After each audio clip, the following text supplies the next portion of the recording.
अब तक किरदार तय हो चुके थे, चेहरे चुने जा चुके थे, आवाजें मुकर्रर हो चुकी थी, कहानी जान चुकी थी किसकी नजर बोलेगी, किसकी खामोशी डराएगी और किसका जुनून इस फिल्म की तकदीर लिखेगा। मगर एक सवाल अब भी दरबार में खड़ा, ये दास्तान सांस कहाँ लेगी? क्योंकि फिल्में अदाकारों से नहीं बनती, फिल्में बनती हैं उन आलमों से जहाँ हकीकत और फसाना आपस में आंख मिला ले। और यहीं से शुरू हुआ मुगल आजम का सबसे संगीन दौर।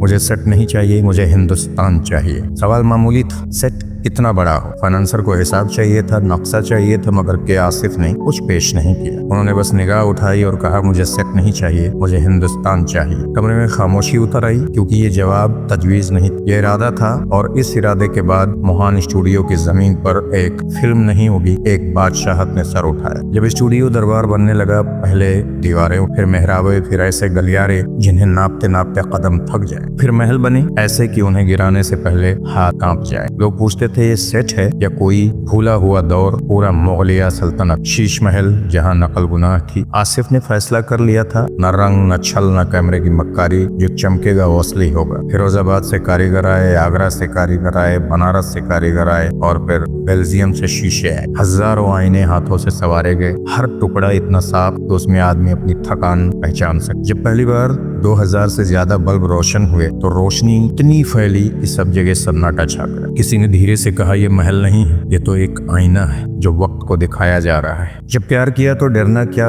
एक नज्म, एक जुआ। आज इसे क्लासी कहा जाता है, उस वक्त ये एक दांव था।